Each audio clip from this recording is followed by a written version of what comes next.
Hello दोस्तों, स्वागत है आप सबका आपके अपने YouTube चैनल एकलव्य एस्ट्रोलॉजी में। और आज हम बात करेंगे। बहुत बार लोग पूछते हैं कि हमारा मेरा लाइफ पर्पस क्या है, हम अपने लाइफ के पर्पस को कैसे पता करें, एस्ट्रोलॉजिकली कैसे पता करें। पहली बात तो ये होता है कि कई बार जरूरी नहीं है कि आप बहुत बड़ा कोई टास्क करने के लिए पैदा हुए हैं। कई बार एक सिंपल आप शादी करके बच्चे पैदा करके उनके साथ एक हैप्पी लाइफ को एंजॉय करने के लिए भी पैदा होते हैं। तो बहुत ज्यादा इस चीज के बारे में इसको ग्लोरीफाई करना कि अच्छा पर्पस क्या है, पर जो आप अभी कर रहे हैं प्रेजेंट मोमेंट के लिए वही आपका पर्पस होता है। कई बार क्या होता है कि जैसे जैसे हम जीवन में आगे बढ़ते रहते हैं हमारे पर्पसेस चेंज होते रहते हैं। हो सकता है जब आप स्कूल गए होंगे तो आपका पर्पस कुछ और होगा, आपने कुछ और सोचा होगा कि अच्छा मुझे ये करना है।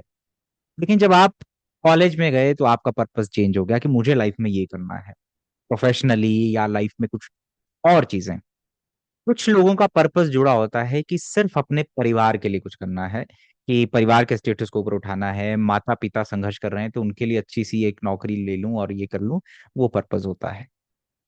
कई बार यही सारी चीजें सिर्फ एक माध्यम होती हैं किसी बड़े पर्पस की तरफ आपको लेके जाती हैं, कि आपकी माँ का संघर्ष आपके लिए पर्पस बन गया कि मुझे नौकरी चाहिए, मुझे संघर्ष करना है, मुझे ये ज्ञान लेना है, मुझे ऐसा करना है।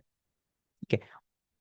तो वो जो मदर का संघर्ष है, आपकी माता का संघर्ष है आपके जीवन में जो रहा, वो एक हो सकता है सिर्फ एक माध्यम हो। पहले वो पर्पस था लेकिन वो एक माध्यम बन गया। तो जब जीवन में आप आगे बढ़ते हो जाते हैं तो पर्पस भी चेंज होते जाते हैं और इसमें दशा का बहुत बड़ा रोल होता है। इसी दशा में एक पर्पस होता है, वो चीजें शुरू होती है और दूसरी दशा में खत्म होती हैं, दूसरी दशा में किसी और नए टास्क पे आप चले जाते हैं और अल्टीमेट आप कुछ और ही कर जाते हैं। अब कई बार देखने में ये आता है कि कुछ लोग बड़े टास्क करने के लिए होते हैं, अच्छा बड़े प्लेटफॉर्म बनाएंगे, उसमें हजारों लोग काम करेंगे, ह्यूमन काइंड के लिए कोई रेवोल्यूशन कर रहे हैं, कोई आविष्कार कर रहे हैं। ये उनका पर्पस है। तो जरूरी नहीं कि हम सब आप ये कुछ बड़ा करने के लिए ही पैदा हुए हों। कई बार आप आगे बढ़ते हुए कुछ चीजें करते हुए बहुत सारी चीजें माध्यम बन जाती हैं आपके लिए। जो पहले पर्पस था वो सिर्फ एक माध्यम था किसी नई दिशा में ले जाने के लिए।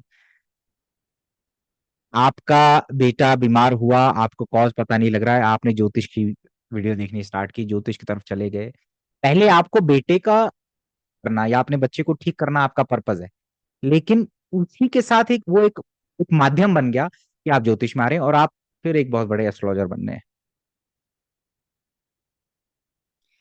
ये भी एक पर्पस हो सकता है अल्टीमेट। अब ज्योतिष के माध्यम से हम कैसे देख सकते हैं कि हमारे पर्पसेस क्या हैं, उससे पहले कुछ इंपॉर्टेंट डिस्कशन है। एक अच्छा टेक्निक मैं आपको दूंगा, नाड़ी के हिसाब से, नाड़ी और वैदिक दोनों का है। ऐसे कौन से लोग होते हैं जो जिनका प्रारब्ध बहुत सारे लोगों से जुड़ा होता है, बहुत सारे लोगों से मतलब कि उनको बड़ा बनना पड़ता है जीवन के अंदर। ऐसे कौन लोग पैदा होते हैं जिनको बड़ा बनना पड़ेगा, चाहे उनके उनको बड़ा क्यों बनना है, क्योंकि उनके ऊपर जिम्मेवारियां हैं। जिम्मेवारियां किसकी? या तो उनके नीचे बहुत सारे लोग काम करेंगे, बहुत बड़ा प्लेटफॉर्म बनाएंगे, या उनके परिवार के बहुत सारे लोग उन्हीं के ऊपर डिपेंडेंट है और उनका जो प्रारब्ध है वो बहुत सारे लोगों से जुड़ा हुआ है। प्रारब्ध बहुत सारे लोगों से जुड़ा हुआ है मतलब कि डिफरेंट लोगों से इंटरेक्ट करना है, डिफरेंट कल्चर कल्चर के लोगों से रोज इंटरेक्ट करना है, रोज उनसे बात करना है ना। कहीं ना कहीं प्रारब्ध, जब हम किसी से जुड़ते हैं तो हमारे प्रारब्ध की वजह से ही जुड़ते हैं। तो ऐसे कौन से योग होते हैं जहाँ पे प्रारब्ध बहुत ज्यादा लोगों से जुड़े होते हैं? कुछ लोगों को बड़ा बनना मजबूरी होती है क्योंकि 1,000 लोग उनके नीचे काम कर रहे होते हैं। कुछ लोगों के ऊपर परिवार, बच्चे, माँ पिता सबकी जिम्मेवारी आ जाती है, जबकि परिवार के अंदर और भी लोग हैं, उनको बड़ा बनना पड़ता है। प्रारंभ तो बहुत ज्यादा लोगों से जुड़ा होता है। और ऐसे लोगों को नेगेटिव एनर्जी से भी बहुत ज्यादा, दूसरों की इवल एनर्जी से भी बहुत ज्यादा बच के रहना चाहिए। तो ऐसे लोगों को कहीं ना कहीं साधना की तरफ, कहीं ना कहीं अपने ऊपर बहुत ज्यादा ध्यान देने की आवश्यकता होती है, क्योंकि ये दूसरों के प्रारब्ध को भी अपने ऊपर ले लेते हैं। किसी ना किसी माध्यम से लोग इनसे जुड़ जाते हैं और कई बार तो कुछ ऐसे कर्म ये कर लेते हैं कि नेगेटिव कर्म, जिसकी वजह से सामने वाले की दुआएं या बददुआएं उनको मिल जाती है। तो दोनों चीजों की यहाँ बात हो रही है। प्रारब्ध का जुड़ना अच्छा है बुरा दोनों हो सकता है। ठीक है, जैसे एचआर होते हैं कंपनी के अंदर, ह्यूमन रिसोर्सेज में काम करते हैं। बहुत सारे लोगों को जॉब देते हैं, बहुत सारे लोग उनके अंडर काम कर रहे होते हैं। जॉब से निकालना, ये करना वो करना, वो बहुत सारे लोगों की प्रॉब्लम्स को रोज सॉल्व कर रहे हैं। लार्ज नंबर ऑफ पीपल से डील कर रहे हैं। बहुत सारे लोग लेबर से जुड़े कुछ काम करते हैं जहाँ पे उनको काम देना उनकी मजबूरी बन जाती है, क्योंकि वो उनके अंडर काम कर रहे हैं, या बाहर को लेबर सप्लाई करते हैं। कुछ ऐसे काम भी लोग करते हैं, यानी कि उनका प्रारब्ध लोगों से जुड़ा हुआ है। तो जुपिटर जीव कारक होता है और शनि कर्म कारक होता है। ठीक है, 10वां भाव भी कर्म का है। तो अगर आपकी जन्म कुंडली के अंदर शनि गुरु के प्रभाव में है, किसी भी वे में, और शनि त्रिकोण में राहु बैठा हुआ है, शनि से पंचम नवम में राहु बैठा हो, या शनि से द्वितीय में राहु बैठा हो, शनि से 10वें भाव में राहु बैठा हुआ हो, तो ये दिखाता है कि आपका प्रारब्ध बहुत सारे लोगों से जुड़ा हुआ है। हो सकता है आप एस्ट्रोलॉजर हो, रोज लोगों को ज्ञान दे रहे हैं, आप बड़े बड़े प्लेटफॉर्म बना रहे हैं, आपका नाम वहां बना हुआ है, बहुत सारे लोग आपको जान रहे हैं। आप लोगों से डील करते हैं रोज, क्योंकि आप रोज उनसे उनसे बात करेंगे, वो आपका क्लाइंट है। आप इस तरीके की सिचुएशन, मैंने क्या कहा कि शनि के दूसरे भाव में राहु, या शनि से पंचम नवम भाव में राहु हो, या 10वें में राहु हो, और उस शनि पे गुरु की दृष्टि हो, या उस राहु के साथ गुरु हो। ठीक है, यानी जुपिटर सैटर्न राहु का कुछ संबंध होना चाहिए एज पर नाड़ी, या आपका राहु 10वें भाव में हो और शनि का संबंध गुरु से हो जाए। ठीक है, आपका राहु 10वें भाव से है और गुरु राहु के त्रिकोण में बैठा हुआ है, शनि उसके अगले भाव में बैठा हुआ है। जैसे राहु 10वें में, शनि 11वें में, और उस राहु को गुरु देख ले, तब भी ऐसा एप्लीकेबल होता है। या शनि और गुरु का त्रिकोण का संबंध हो, शनि और गुरु का त्रिकोण का संबंध हो, यानी शनि को गुरु देखे और शनि से 10वें भाव में राहु हो। ठीक है, शनि राहु की युति हो, शनि राहु का त्रिकोण का संबंध हो और राहु 10वें में हो, और शनि के आगे जुपिटर हो। इस तरीके के जो संबंध होते हैं, जैसे एग्जांपल देता हूं कि मकर लग्न की पत्रिका है और शनि दूसरे भाव में बैठा हुआ है और उसको जुपिटर देखता है, और शनि से दशम में राहु बैठा हुआ है, और वही राहु जुपिटर से आगे भी है। तो ये यहाँ पे बड़े प्रारब्ध को दिखाता है कि बहुत सारे लोग आपसे जुड़े हुए हैं, आपको बड़ा बनना पड़ेगा। ठीक है, मान लीजिए कन्या लगन है और शनि उच्च का बैठा और राहु 10वें में बैठा, ये भी दिखा रहा है। और शनि के अगले भाव में जुपिटर है। ये एचआर के चार्ट में जो ह्यूमन रिसोर्सेज में काम करते हैं, बड़ी बड़ी लोग, जिनके बहुत सारे लोग जिनके अंडर काम करते हैं, ये बहुत सारे लोगों से इनका प्रारब्ध जुड़ा होता है। गुरु राहु की युति नवम में हो और शनि उससे नवम भाव में बैठा हो, यानी पंचम भाव में बैठा हो। ठीक है, तो ये दिखाता है कि आपका प्रारब्ध बहुत सारे लोगों से जुड़ा हुआ है। राहु जब 11वें में हो और बृहस्पति 10वें में हो जाए, ठीक है, और राहु का राशि लॉर्ड जो है कहीं बृहस्पति से संबंध बना ले, तब भी ये सारी चीजें एप्लीकेबल है। यानी कि आपको बड़ा बनाएगा। ये बड़ा कैसे बनाएगा? बहुत सारे लोगों के लिए कुछ काम करने हैं, बहुत सारे लोगों को जॉब देनी है, बहुत सारे लोग आपके अंडर काम कर रहे हैं, आप बॉस हैं, आपके नीचे 500 लोग काम कर रहे हैं, आप बहुत सारे लोगों से इंटरेक्ट कर रहे हैं। ठीक है, जैसे एक और एग्जांपल देता हूं, शनि 10वें भाव में हो और शनि से दशम में राहु सप्तम में बैठा हो, और उसके त्रिकोण में जुपिटर बैठा हुआ है। यानी आपका मान लीजिए धनुर्गण है, जुपिटर को यानी गुरु को राहु देख ले, और वो शनि 10वें में बैठा हो, तो शनि से दशम भी राहु हो गया, शनि के आगे जुपिटर हो गया, तो शनि जुपिटर राहु का एक संबंध बन रहा है। यानी कर्म कारक और जीव कारक, कर्म कारक शनि और जीव कारक जुपिटर, और राहु जो चीजों को बड़ा करता है वास्टनेस से, उसका संबंध कहीं ना कहीं बनना चाहिए एज पर नाड़ी। मैंने आपको डिफरेंट डिफरेंट एग्जाम्पल दे दिए। जैसे मैं रिपीट कर देता हूं कैसे बना। जैसे शनि दूसरे भाव में है और गुरु उसको देख ले, और गुरु के अगले भाव में राहु बैठा हो, तो शनि से दशम भी हो जाएगा फिर वो। मान लीजिए मकर लगन मान लीजिए, या मकर लगन मान लीजिए शनि 12वें में है, तो गुरु देख लेता है और शनि के अगले भाव में राहु है, कैप्रिकॉन का कालपुरुष कुंडली की 10वीं राशि है। और शनि नवम में हो, राहु 10वें में हो और गुरु देख ले, तब भी। तो जैसे एस्ट्रोलॉजर होते हैं, जितने भी आ, वास्तु कंसल्टेंट होते हैं, रेकी हीलर होते हैं, उनके चार्ट में ये होता है, डॉक्टर्स के चार्ट में बहुत होता है। बहुत सारे लोगों से प्रारब्ध जुड़ा है, लोगों से इंटरेक्ट करना है, हील करना है, उनकी बातें सुननी, उनकी एनर्जी से डील करना है रोज, इसलिए अपनी ऑरा को मेंटेन करना होता है ऐसे लोगों को।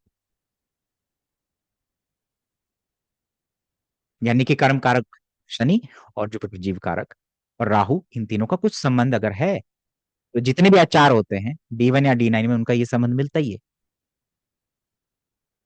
बड़े बड़े ऑर्गेनाइजेशन जो बनाते हैं, तो इसका मतलब ये भी है कि ये युति या ये योग, गुरु शनि की युति है, उसके अगले भाव में राहु है। गुरु शनि की युति है, उसको राहु देख ले, या राहु का राशि लॉर्ड होके कोई बैठा हो, शनि या गुरु, अब भी एप्लीकेबल है, बड़ा बनाएगा। तो मैंने इतना समझा दिया, बार बार रिपीट करके आपको एग्जाम्पल भी दिए कि कब ऐसा होता है कि आपसे बहुत सारे लोगों के प्रारब्ध जुड़े हुए हैं, और कई बार आप दूसरों की बद्दुआओं का भी शिकार हो सकते हैं, या दुआओं का भी हो सकते हैं। केयरफुल रहें, अपने कर्म को सही रखें, पाप कर्म भी आपसे हो सकता है। ये नाड़ी का बहुत अच्छा सूत्र है। जितने भी एचआर हैं, ह्यूमन रिसोर्सेज हैं, जिनके नीचे बहुत सारे लोग काम करते हैं, उनके चार्ट को आप टेस्ट करिए, ठीक है, तो आपको बड़ा बनना पड़ता है। तो ये एक बहुत अच्छा टेक्निक मैंने आपको दिया।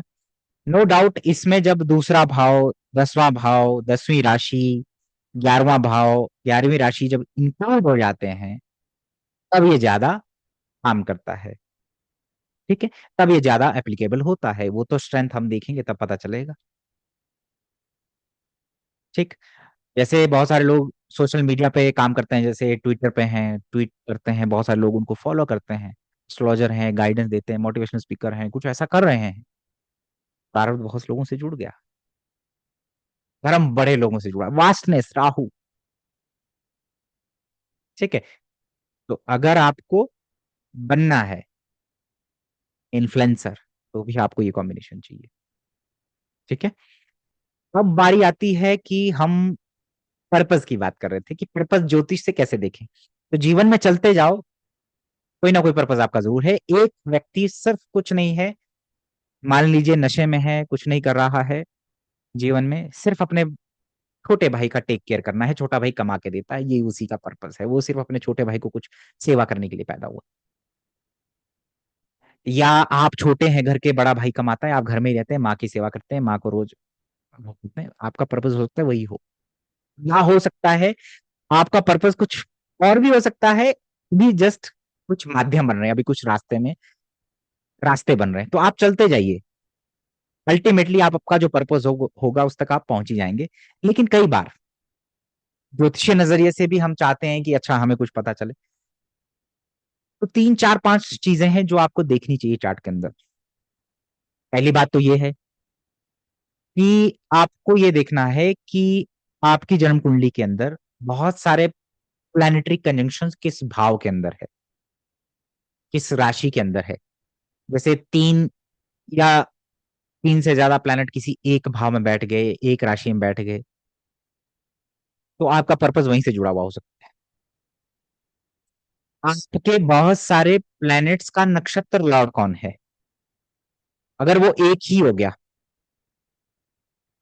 हो गया, मान लीजिए आपका लगन लॉर्ड, 10th लॉर्ड, 11वें का लॉर्ड, जो स्वामी है जन्म कुंडली के अंदर, वो किसी एक पर्टिकुलर नक्षत्र में बैठे हुए हैं और उनका लॉर्ड एक ही है, नक्षत्र लॉर्ड सेम है, तो नक्षत्र लॉर्ड जिस भाव का स्वामी है और जहां बैठा वो आपका पर्पस है। मान लीजिए आपका लगन लॉर्ड 10वें भाव का स्वामी, तृतीय भाव का स्वामी सूर्य के नक्षत्र में बैठा, सूर्य के नक्षत्र में बैठे हैं तीनों, और सूर्य आपका अष्टम भाव में है।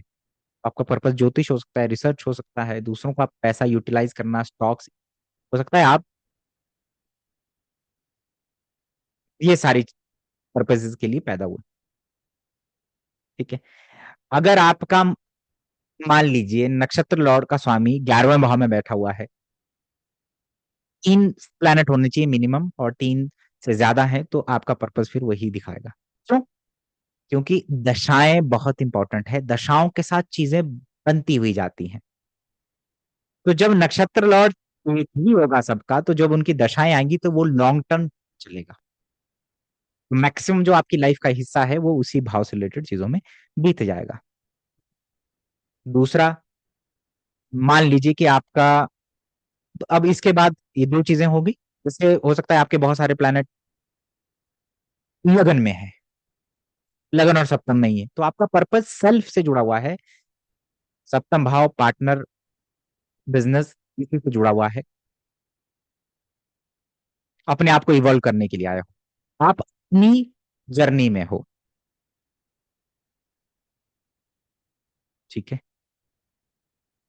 इसके अलावा आपका लगन लॉर्ड किस भाव किस राशि में गया, और उसका राशि लॉर्ड कहाँ चला गया, जब आप इसको एनालाइज करते हैं तो भी आपका मैक्सिमम जो जीवन का हिस्सा है वहीं पर बीतता है। जैसे मान लीजिए कि आपके लगन लॉर्ड पंचम भाव में बैठा हुआ है, त्रिकोण का। आपको अपने बच्चों का करियर बनाना है, मतलब कि वो एक आपका पर्पस है, सोल पर्पस है। और अगर वो शनि उच्च का द्वितीय भाव में बैठ गया तो आप जरूर बनाएंगे कुछ ऐसी लेगेसी कह लो, कुछ ऐसा नाम कह लो, आप जरूर अपने बच्चों के लिए बनाएंगे, जो कहीं ना कहीं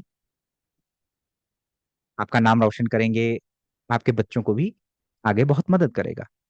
और हो सकता है कि अकेले करना पड़े, क्योंकि लगन लॉर्ड कैप्रिकॉन का पंचम भाव में है, और उसका स्वामी कहाँ बैठा, द्वितीय भाव में उच्च का, और वो शनि है, क्योंकि शनि कर्म कारक है। तो अब परिवार की रिस्पॉन्सिबिलिटी आपके ऊपर ज्यादा है, आपको बड़ा बनना पड़ेगा वहां। तो पर्पज किससे जुड़ा, ऐसे देखा कि लगन लॉर्ड किस राशि किस भाव में है और उसका राशि स्वामी कहाँ गया, तो वो आपका लाइफ पर्पज है। किसी का लगन लॉर्ड छठे भाव में चला गया, और छठे का स्वामी मान लीजिए 10वें में चला गया, तो उसका लाइफ पर्पज लोगों को ठीक करना, ऋण चुकाना, ठीक है, दूसरों को ऋण देना, दूसरों को हेल्थ से रिलेटेड चीजें देना, ये हो सकता है उसका पर्पस। पर्पस देखना हो तो आपको देखते सबका अलग अलग होगा, आप परमुटेशन कॉम्बिनेशन बहुत बनेंगे, उसकी दृष्टि उसके ऊपर आएगी, कुछ ना कुछ किसी का नेगेटिव वे में होगा, किसी का पॉजिटिव वे में हो जाएगा। ठीक है। तो ये तीन बातें। चौथा जो इंपॉर्टेंट है वो है नाड़ी के हिसाब से कि आपका शनि किस भाव में है, किस भाव का स्वामी है, वहां पर आपके पर्पजेस जुड़े हुए हैं। शनि हाल मान लीजिए आपका लगन में उच्च का है, तो आपका जो पर्पस जुड़ा हुआ है वो चौथे और पंचम भाव से जुड़ा हुआ है, यानी आपके बच्चे की सेवा। ठीक है, क्योंकि कर्म कारक है। और फोर्थ हाउस मदर, माता से जुड़ा हुआ है, जो भी पर्पस है मदर से जुड़ा हुआ है, पब्लिक मासी से जुड़ा हुआ है, कंस्ट्रक्शन से जुड़ा हुआ है, लोगों को कुछ बनाना है, इस प्रकार से मासी से जुड़ा हुआ है शनि अगर उच्च का है लगन के अंदर। ठीक है। तो ये शनि से भी पर्पस देखा जाता है। शनि आपका दूसरे भाव का स्वामी है। ठीक है। और वो कहीं ना कहीं छठे भाव से कनेक्टेड है। आपको परिवार के लिए वेल्थ बिल्ड करना, दूसरों को देना खिलाना, ये आपका पर्पज हो सकता है। ये माध्यम भी हो सकता है। मैंने कहा पर्पजेस देखने के लिए बहुत बहुत सारे पर्पजेस होते हैं, जरूरी नहीं कि एक ही पर्पज हो, बहुत सारे पर्पजेस हो सकते हैं। क्योंकि शनि कर्म कारक है तो शनि को देखें। शनि सप्तम भाव में है, वक्री है, पूरी जिंदगी अपने पार्टनर की सेवा में बिता दी, सेपरेट होना चाहते थे लेकिन हो नहीं पाए, फिर दोबारा कुछ ऐसा भी हो सकता है। ठीक है। उसके बाद आ गया कि गुरु कहाँ है। ठीक है, गुरु आपका जीव कारक है, और गुरु सबसे ज्यादा वैदिक ज्योतिष के अंदर भी 2 5 9 11 भाव का स्वामी है। तो जहां बैठेगा वहां कुछ ना कुछ चीजें, कुछ ना कुछ जीवन की जो परिस्थितियां हैं उसी भाव से जुड़ी हुई हो सकती हैं। जुपिटर जेमिनाई का है तो आप पढ़ने लिखने के लिए, जुपिटर मरकरी है तो पढ़ने लिखने के लिए, राइटिंग करने के लिए, दूसरों को ज्ञान देने के लिए पैदा हुए होंगे। जुपिटर टॉरस वर्गो कैप्रिकॉन में है तो हो सकता है आप दूसरों को बैंकिंग फाइनेंस या कुछ ऐसा ज्ञान देने के लिए और पैसा कमाने के लिए पैदा हुए हो। बृहस्पति से भी पर्पस पता चलता है, जिस भाव में जिस राशि में वो बैठा। सबसे लास्ट में आपके लगन में कौन से ग्रह बैठे हुए हैं, लगन में कौन से ग्रह बैठे हैं, लगन में कितने ग्रह बैठे हैं। लगन में मान लीजिए आपका 10th लॉर्ड 11th लॉर्ड ये बैठ गया, लगन में आपका मंगल बैठ गया, तो हो सकता है आपको छोटे भाई के लिए बहुत कुछ करना है। ठीक है। लगन में आपका 4th लॉर्ड बैठ गया, तो हो सकता है कि आपकी मदर आपकी लाइफ में एक मोटिवेशन का काम करे, उनके लिए बहुत कुछ करना हो आप। तो लगन में कौन से ग्रह बैठे। ठीक है, मैंने कहा कि जहां बहुत सारे प्लैनेट बैठ जाएंगे वो पर्पज हो सकता है। जैसे ओशो के चार्ट में अगर आप देखेंगे, 8th हाउस में बहुत सारे प्लैनेट है, 8th लॉर्ड थर्ड में बैठ गया, तो मिस्टिसिज्म, स्पिरिचुअलिटी, ऑकल्ट, दूसरों को ज्ञान देना, ये सब पर्पस है। एन राव साहब के चार्ट के अंदर, लगन के अंदर 3 प्लैनेट हैं। ठीक है। 8th लॉर्ड उसमें बैठा हुआ है, लगन लॉर्ड भी 8th लॉर्ड का स्वामी होकर के बैठा हुआ है। पर्पस क्या है? पर्पस ज्योतिष। पहले अकाउंट्स में काम किया, अकाउंट सर्विस में काम किया, लेकिन अल्टीमेट किस लिए जाने जाते हैं लोग? शनि धनु का है तीसरे में, तो बहुत सारी किताबें लिखी, गुरु रहे, टीचर बने। वही जुपिटर 10वें भाव में भी चला गया। ठीक है। कर्क का, पब्लिक मासिस की राशि के अंदर, जो कि 3rd लॉर्ड है, तो पर्पस 3rd और 8th से बहुत ज्यादा जुड़ा हुआ है। इसीलिए आप देखते होंगे बहुत जो प्रोमिनेंट पॉलिटिशियंस है, उनका शनि का संबंध कर्क राशि से, या शनि का संबंध 4th हाउस 4th लॉर्ड से होता है, किसी न किसी वे में, या 7th हाउस या 7th लॉर्ड से होता है, क्योंकि शनि भी आपको पर्पस देता है। तो ये कुछ 4-5 चीजें हैं जो आपको मेजर आपकी लाइफ का थीम बताते हैं, पर्पस को बता सकते हैं। सबसे इंपॉर्टेंट है दशा अंतरदशा। आपकी जैसी दशा का स्वामी लगन कुंडली और चंद्र कुंडली से जैसा बैठा होगा, वो आपका पर्पस बन जाएगा। जैसे मैं एग्जांपल देता हूँ, चंद्रमा 6ठे भाव में हो, कन्या लगन है, चंद्रमा 6ठे भाव में है, तो चंद्रमा से अष्टम बुध हो गया। ठीक है। तो आपका पर्पस बुध की दशा में कुछ कुछ ट्रांसफॉर्मेशंस होंगी, कुछ लाइफ के अंदर अप्स एंड डाउन आएंगे। ज्योतिष आपका पर्पस बन सकता है, और उसमें भी कुछ राइटिंग, लिखना, ये सब हो सकता है। ठीक है। दशा बहुत कुछ निर्धारित करती है। मान लीजिए आपका, पहले कहीं आप जॉब कर रहे हैं, नौकरी कर रहे हैं, लेकिन अब आपके लगन लॉर्ड 11वें भाव के स्वामी के साथ बैठा, या लगन में ही कर 11वें भाव के स्वामी के साथ बैठा, और उसकी दशा आ गई, तो आपका पर्पस सेल्फ से जुड़ा है, अपनी इंप्रूवमेंट, अपने को दिखाना, अपने को बिल्ड करना, अब आपका पर्पस है। तो बहुत सारे जो एक्टर्स होते हैं, बहुत सारे जो इन्फ्लुएंसर्स होते हैं, मॉडल्स होती हैं, उनका आप देखिएगा कि शुक्र और लगन का कुछ संबंध होगा, लगन और 11वें का कुछ संबंध होगा, तो उनकी दशाएं अंतर्दशाएं जब आती हैं, तो आपका पर्पस भी उसी तरीके से चेंज हो जाते हैं। तो दशा अंतर्दशा, स्पेशली दशा, आपके पर्पस को चेंज कर देती है। पहले कुछ और पर्पस था, बाद में कुछ और है। और पर्पस मैंने कहा बहुत सारे हो सकते हैं। आपकी आज सूर्य की दशा चल रही है, सूर्य अच्छी स्थिति में बैठा हुआ है, आपको लगा कि मुझे गवर्नमेंट जॉब, पिता को कुछ करना है, ये करना है, वो आपका पर्पस है। लेकिन जैसे ही चंद्रमा का पीरियड आया, हो सकता है कि आप सडनली ब्लिक मासी से जुड़ जाएं, पर ट्रैवल में ज्यादा रहने, अब फूड से जुड़ा कुछ आप करना चाहते हैं, लोगों को अ, खिलाना चाहते हैं, कुछ कुछ ऐसा हो सकता है। पर्पसेस बदलते हैं दशा की वजह से। और मैंने कहा एक लाइफ के अंदर बहुत सारे लोगों के बहुत सारे पर्पसेस होते हैं। बहुत कम लोग होते हैं जिनका सिर्फ एक मेन पर्पस होता है, जिसके लिए वो दुनिया में जाने जाते हैं। जैसे मैं एक नाम भूल गया, फुटबॉलर थे, फुटबॉल के कोच थे इंडिया टीम के, जब वो इंडिया ने एक बार वर्ल्ड कप जीता फुटबॉल में, पूरे जीवन फुटबॉल खेलते हैं, और फिर बाद में एक ऐसी टीम तैयार करते हैं जो वर्ल्ड कप जीतती है, और उसके वर्ल्ड कप जीतने के बाद कुछ दिन बाद ही उनका देहांत हो जाता है। तो अब बीवी बच्चे भी थे, वो भी एक पर्पस था, लेकिन वो छोटे पर्पस थे। बड़ा पर्पस क्या था? भारत किसी एक ऐसी टीम बनाना, आज तक नहीं जीता उसके बाद इंडिया, तो वो भी एक पर्पस था, वो एक बड़ा पर्पस था। बस वो भी थे, एक बीवी थी, बच्चे थे, बहुत सारे और भी चीजें हुई होंगी लाइफ के अंदर, लेकिन जो बिगर पर्पस है, बिगर गोल है, वो बॉल की एक टीम तैयार करना था, और उसने जो है वर्ल्ड कप जीता, उसके कुछ दिन बाद उनका देहांत हो गया। ये सारा होता है जब एक कंजंक्शन, बहुत सारे जो आपके चार्ट के अंदर प्लैनेट की एनर्जी हो, किसी एक पर्टिकुलर भाव और पर्टिकुलर राशि, पर्टिकुलर कंजंक्शन को ही रिपीट कर रही है। सूर्य लगन, चंद्र लगन और लगन कुंडली से, सूर्य लगन से चौथे और 10वें का योग है, सूर्य चंद्र कुंडली से भी 10वें और चौथे का योग है, लगन से भी 10वें और चौथे का योग है, लगन कुंडली से भी, सूर्य कुंडली से भी, चंद्र कुंडली से भी पंचम और 11वें का संबंध है। तो कहीं ना कहीं आपका जो पर्पस जुड़ा हुआ है, वो बड़े नेटवर्क बनाने से है, स्पेकुलेशन से है, मदर से जुड़ा हुआ है। ठीक है। क्यों? क्योंकि वो रिपीटेशन ऑफ एनर्जी उस तरीके से हो रहा है। पर्पजेज को देखने के लिए कोई पर्टिकुलर चीज नहीं है, मैंने कहा डिफरेंट डिफरेंट पर्पजेस होते हैं। मिलते हैं आपसे अगली वीडियो में। आई होप आपने इसको एंजॉय किया हो। फीडबैक्स जरूर दीजिएगा। टेस्ट करिए, सीखिए, क्योंकि कुछ चीजें सीखने की होती हैं, क्योंकि उसमें कोई रटाने वाली चीजें नहीं होती। ज्योतिष में है, ज्योतिष इज अ परमुटेशन कॉम्बिनेशन, ज्योतिष के अंदर काम करते हैं। और बाकी तो हमें अपने अपने पर्पज पता चल जाते हैं समय के साथ, कि कोई व्यक्ति अपने पीक पे है करियर में और कुछ समय बाद वो एक आइसोलेशन में है, और अध्यात्म में है, ज्योतिष में है, आयुर्वेद में है। उसने कभी सोचा भी नहीं होगा, लेकिन आज वो उसका पर्पज बन गया। क्योंकि एक पर्पज खत्म होता है तो फिर दूसरे पर्पज समाप्त होते हैं। खत्म होने के लिए अष्टम भाव एक्टिव होता है, ठीक है, थर्ड हाउस एक्टिव होता है जब, D10 का एट्थ हाउस एक्टिव होता है, तब आपका एक पर्पज खत्म होता है, नया पर्पज स्टार्ट होता है।